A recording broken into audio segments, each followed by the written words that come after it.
There are stories so bizarre, so unsettling that, honestly, it feels strange even making a video about them. I sit here, reviewing case materials, news reports, official summaries, police protocols, and every time, I catch myself thinking, wait, did this actually happen? The story seems so surreal, so nightmarish, it defies belief. And yet, and this is the most chilling part, everything checks out. Police reports, court records, witness testimonies from villagers, local news archives from the village of Mikhailovka. This is not fiction. I piece this together, fragment by fragment. News articles, interviews, investigative statements, eyewitness accounts. Some facts are officially confirmed, others come solely from those who were there. And in Mikhailovka, witnesses were never in short supply. It sounds grotesque, unfathomable. But everything I'm about to tell you did happen.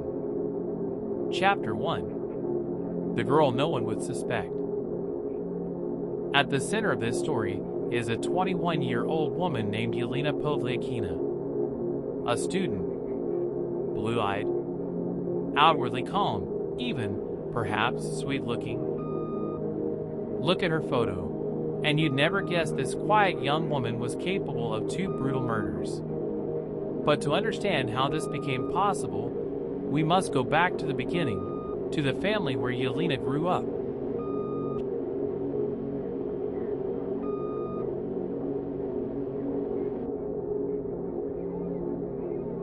Pyotr Povelyakina ran a local farm.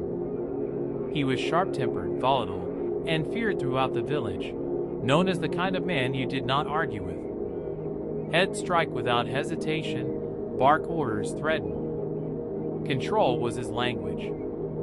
Yelena's mother was his opposite. Gentle, soft-spoken, submissive. For years, she endured, until 2012, when she simply vanished. She packed her belongings and disappeared while Pyotr was out working in the fields. Neighbors recalled seeing her hide at their homes, spending nights wherever she could, especially after Pyotr had chased her with an axe. Later, had returned. Flowers in hand, tears in his eyes, pleading for forgiveness. And each time, she came back.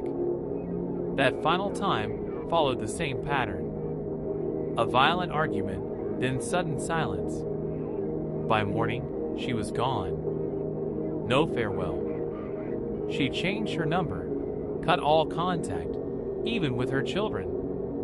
Legally, they remained married. No divorce was ever filed. Pyotr searched for her a few times, unsuccessfully. Eventually, he gave up. Left behind were Pyotr, his teenage daughter Yelena, just 14, and her older brother Valery. After her mother's departure, Yelena began to change.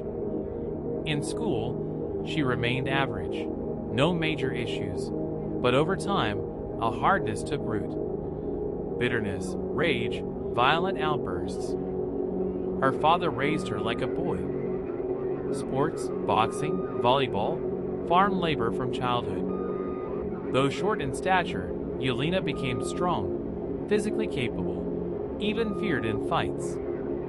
She had jumped into brawls without hesitation, taking on boys taller and heavier, and usually winning. Villagers described her as blunt, straightforward, intolerant of defiance. She rarely chose her words, she used her fists. And sometimes, in her behavior, they sensed something deeper, something one witness called madness. Yet to Yelena, her father was everything, the only person she truly trusted.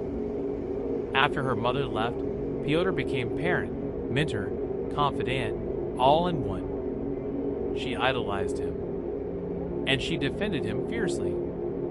To insult Pyotr was to insult Yelena herself. Chapter 2. The Return.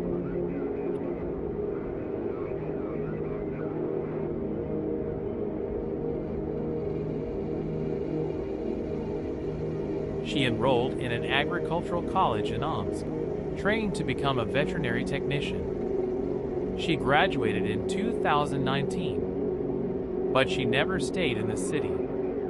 She returned to Mikhailovka, partly out of loyalty, partly necessity.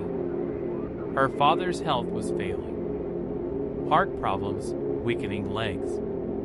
The farm was crumbling. Workers stole. Animals starved. Every weekend, Yelena commuted home to fix things. Soon, she moved back for good. And that's when villagers began speaking of her second persona. She was no longer just Pyotr's daughter. She became the de facto manager of the farm and ruled with iron authority. Her rules were simple. Work poorly, you'll pay. Arrive late, you'll pay. Make a mistake, you'll pay. And pay meant literally. She pushed, grabbed, struck. Men, grown, hardened laborers, learned not to challenge her. The village nicknamed her the overseer. Ironic. Accurate. She looked petite, almost fragile, but had the strength of a grown man, locals recalled. Some respected her competence. But that respect was always laced with fear. Even her father admitted. Sure, she's rough, but order? There's order. With time, Yelena grew to mirror her father, not just in looks, but in temperament. Explosive, domineering, convinced force was the only solution. By late 2019, no one in Mikhailovka saw her as an ordinary young woman. Beautiful? Yes. Youthful? Yes. But beneath the surface, something volatile, coiled, dangerous. It was in this state, emotionally frayed, drowning in alcohol and unchecked rage, that she committed her first murder, a crime that would go unsolved for months. Chapter 3. Murder 1. Sergei Viktorov. August 19, 2019. A typical summer evening in Mikhailovka. In the outbuilding beside the Povelyakins' house, a converted sauna used for gatherings. Workers sat drinking, talking, unwinding after a long day. Among them, Sergei Viktorov, 37, married, 2 children, a shepherd on the farm. He drank. He had epilepsy. But villagers knew him as quiet, gentle, harmless. All night, according to Yelena, he infuriated her. We don't know why. A misplaced laugh? A poorly timed comment? Something in his presence grated on her nerves. By 3 a.m., the party was ending. Everyone rose to leave, except Sergei. Drunk beyond function, he couldn't stand. And then, something snapped. As Yelena later admitted, I got angry and let my hands do the talking. She beat him, fists, feet, repeatedly to the head, face, torso. His injuries were catastrophic. Multiple broken ribs, ruptured liver, ruptured spleen. He would die from internal bleeding. But she didn't stop there. In a state later described by witnesses as unhinged, she committed a violent sexual assault, using the wooden handle of a shovel. Then, she pulled out her phone. She photographed herself beside his unconscious body. And she sent those photos to village chat groups with the caption, "This is what happens to anyone who disobeys me," followed by a string of laughing emojis. Realizing Sergei was dead, she tried to cover her tracks. Loaded his body into a garden cart, pushed it 200 meters away, propped him against a tree, as if head merely passed out, returned to scrub the blood from the floor. The next morning, a local woman discovered the body on her way to work. At first, everyone assumed accident or natural causes. Sergei had seizures, he drank heavily, but the autopsy told the truth. Death caused by massive traumatic injury. Still, no one went to the police. Fear of Yelena and her father overrode conscience. Even those present that night stayed silent. The case was closed as accidental death, and it might have ended there if 2 months later Yelena hadn't committed a second murder. Chapter 4. Murder 2. Igor Kozlov. October 16, 2019. Same outbuilding. Same gathering. Among the guests, Igor Kozlov, 31, from Belarus. A mechanic hired to fix farm equipment. Calm. Reserved. Unassuming. Just a man trying to earn money before heading home. The conversation turned to Yelena's father, and that, her one trigger, ignited her instantly. What Igor said remains unclear, likely just an offhand remark, a joke, a criticism. But to Yelena, it was sacrilege. Witnesses later recalled. You could see it in her face. She had lost all control. It was madness. She lunged at Igor so suddenly, no one could intervene. She struck him at least 38 times. Fists, feet, a wooden chair. The assault was relentless. No pauses, no mercy. When she finally stopped, Igor lay unconscious, but still alive. No one called an ambulance. Everyone was drunk. They assumed. Hell, wake up. He spent the night on the floor. He died the next morning of traumatic brain injury and asphyxiation. This time, the village's silence broke.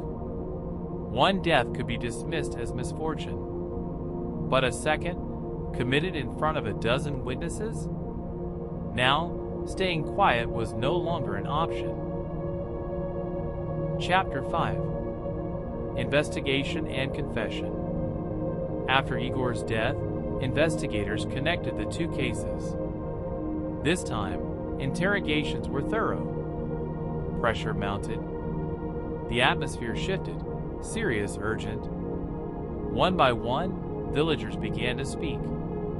Hesitant hints at first, then direct testimony. And critically, the photos Yelena had sent resurfaced in investigators' hands. On October 17, 2019, around 2 p.m., Yelena was detained at her home. She offered no resistance. Calm. Detached. As if this were merely an inconvenience. At her first interrogation, she confessed fully. Sergei.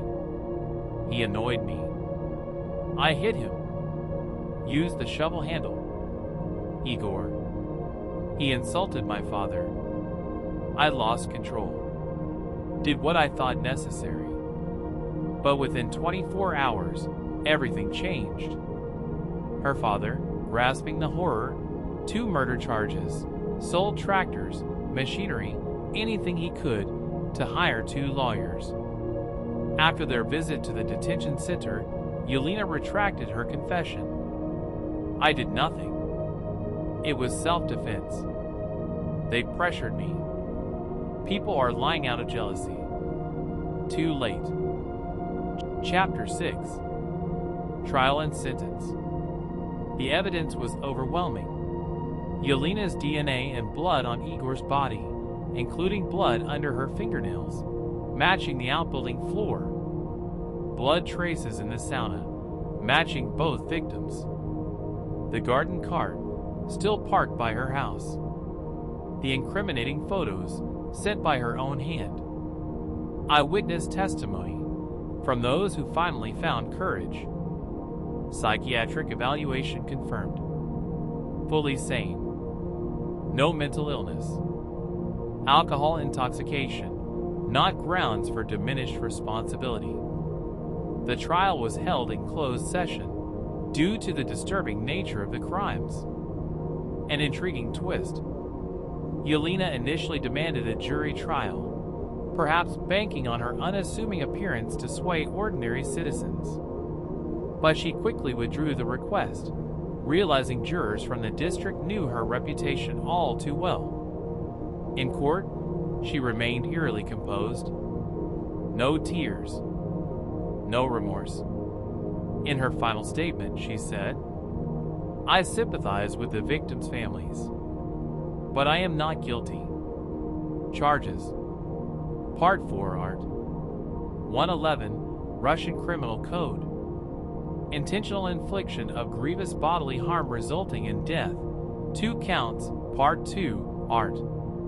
132 Violent sexual acts regarding Sergei and the shovel handle. Maximum penalty: life imprisonment.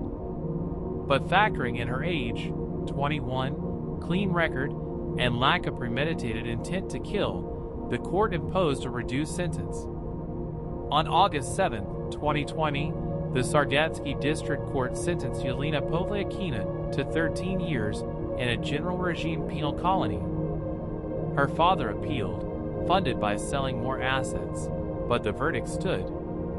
The evidence was simply too damning. Today, Yelena serves her sentence at Women's Penal Colony No. 2 in Tumen. She works in production. Occasionally writes letters to her brother. Her mother has never reappeared, not at trial, not since. By law, she may apply for parole no earlier than August 2029, after serving 2/3 of her term. Epilogue. This is not a story of conspiracy, not of hidden motives, not of a monster in disguise. It's the story of one person's long, slow descent to a point of no return. In Mikhailovka, everyone saw it coming, the hardening, the rage, the volatility. But as long as it didn't touch them directly, they stayed silent. They looked away. And when she finally crossed the line, twice, it was already too late. Sometimes, tragedy isn't a single explosion of violence. It's accumulated pain, swallowed injustice, the absence of boundaries, and the fear of those who could have stepped in earlier. This story isn't just about Yelena. It's about how communities sometimes create the very monsters they later recoil from and ask in horror, how could this even happen? It could. And truly, it did. Thank you for watching. Take care of yourselves, and never underestimate the power of speaking the truth before it's too late.